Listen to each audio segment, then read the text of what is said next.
नमस्कार, उत्तराखंड समाचार में आपका स्वागत है। मैं सुरेंद्र रावत। सबसे पहले मुख्य समाचार। प्रधानमंत्री नरेंद्र मोदी एक दिवसीय दौरे पर आ सकते हैं उत्तराखंड। राष्ट्रीय खेलों का करेंगे उद्घाटन। शीतकालीन चारधाम यात्रा का देंगे संदेश।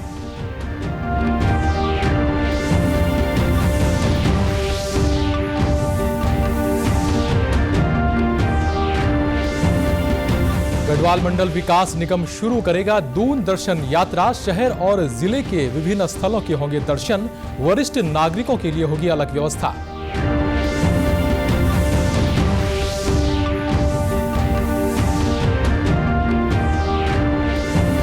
और प्रदेश में मौसम ने एक बार फिर ली करवट। आज बारिश और बर्फबारी के आसार। मौसम विभाग ने जारी किया येलो अलर्ट।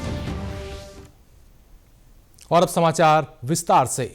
प्रधानमंत्री नरेंद्र मोदी 28 जनवरी को उत्तराखंड के एक दिवसीय प्रवास के दौरान बद्रीनाथ केदारनाथ में चल रहे पुनर्निर्माण कार्यों की समीक्षा करेंगे। इसके अलावा वह शीतकालीन यात्रा का संदेश देने के लिए गंगोत्री के शीतकालीन प्रवास स्थल मुखवा या यमुनोत्री के खरसाली जा सकते हैं। भाजपा के प्रदेश अध्यक्ष महेंद्र भट्ट का कहना है कि मुख्यमंत्री पुष्कर सिंह धामी ने दिल्ली प्रवास के दौरान प्रधानमंत्री से राष्ट्रीय खेलों का उद्घाटन और शीतकालीन यात्रा पर आने का अनुरोध किया था। प्रधानमंत्री ने इस न्योते को स्वीकार कर लिया है।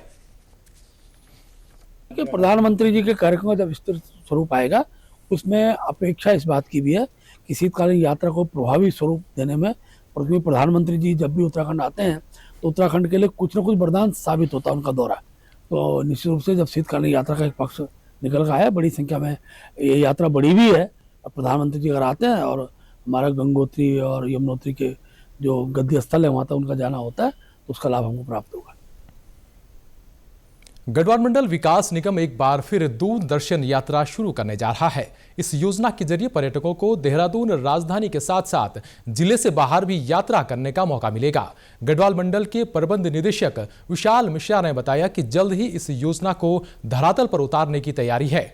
उन्होंने कहा कि दून दर्शन यात्रा के तहत सीनियर सिटीजन के लिए भी एक विशेष दिन का प्रावधान किया गया है।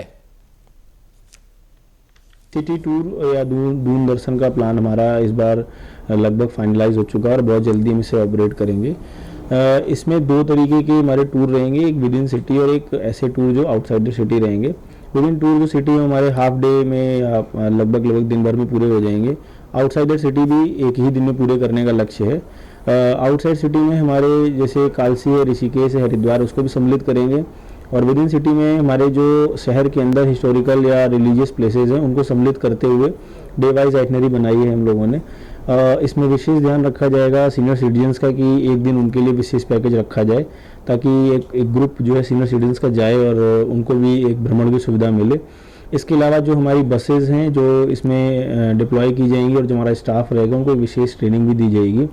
इसमें सारी हम लोग प्रयास करेंगे कि खाने पीने, रुकने, वॉशरूम, टॉयलेट कहाँ स्टॉपेज है और क्या एक टाइम टू टाइम आइटनरी जो है वो बना करके जारी की जाए ताकि लोगों को सुविधा रहे।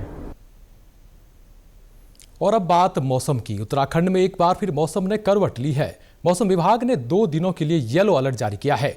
मौसम विज्ञान केंद्र देहरादून के अनुसार आज और कल अधिक ऊंचाई वाले क्षेत्रों में बर्फबारी और मैदानी क्षेत्रों में हल्की बारिश होने की संभावना है।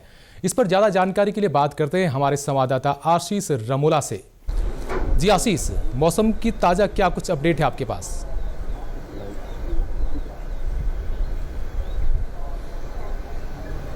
देखिए, अगर मौसम की बात करी जाए तो मौसम विभाग ने जो है वो 2 दिन का येलो अलर्ट यहाँ पे जारी कर रखा था। 11 और 12 तारीख को जितने भी जो 3000 मीटर से ऊंचाई वाले जो क्षेत्र है वहाँ पे जो है बारिश और भारी बर्फबारी की आशंका यहाँ पे जता रखी थी। अगर बात करी जाए उत्तरकाशी, पिथौरागढ़, रुद्रप्रयाग, इन सभी जिलों में जो 3000 मीटर से ऊँचाई वाले क्षेत्र हैं वहाँ पर जो है बारिश और बर्फबारी की आशंका जताई हुई थी। हालाँकि अगर देहरादून की बात करी जाए तो देहरादून में जो है आज गुनगुनी धूप है, थोड़े बादल हैं, मौसम जो है वो सामान्य है। लेकिन ऊंचाई वाले क्षेत्रों में बात करी जाए तो बादल लगे हुए हैं। दूसरी तरफ बात करी जाए तो जो प्रदेश के मुख्यमंत्री हैं पुष्कर सिंह धामी, उन्होंने जो है सभी अधिकारियों को जो है दिशा निर्देश यहाँ पे दिए रखे थे कि जो येलो अलर्ट जब यहाँ पे जारी किया गया था उसके सभी अधिकारियों को दिशा निर्देश दिए गए थे सारी चीज़ों की जो है व्यवस्था वहाँ पे करी जाए। जितने भी रैन बसेरे हैं वहाँ पे जो अगर कोई रास्ते में जो सो रखा है कोई व्यक्ति जो है उसको रैन बसेरे में यहाँ पे सुलाया जाए। नगर निगम ने जो है अलाव की व्यवस्था और रैन बसेरे में जो है जितने भी जो शरणार्थी हैं उनको जो है कंबल की व्यवस्था जो है प्रॉपर उनको रहने की व्यवस्था दी जाए और अलाव की व्यवस्था यहाँ पे करी जाए। तो कुल मिला के जो 2 दिन का ये जो येलो अलर्ट था उसको लेके जो अधिकारी हैं उन्होंने जो है सभी तैयारी यहाँ पे पूरी कर रखी थी। हालांकि जो जिस तरीके से देखा जाए तो 3000 मीटर से जो ऊंचाई वाले क्षेत्र है वहाँ पे अब बर्फबारी देखने को मिलती है। बर्फबारी और आने वाले बारिश दिनों का में भी पता अलर्ट लगेगा, है लेकिन और 11 और 12 किस क्षेत्र में लगभग बारिश और बर्फबारी के आसार हैं?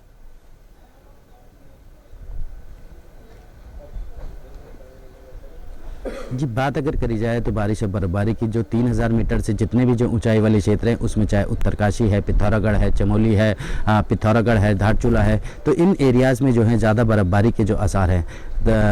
जितने भी जो ऊंचाई वाले क्षेत्र है उसमें बर्फबारी के आसार है और बारिश और बर्फबारी दोनों के ही आसार है। सुरेंद्र,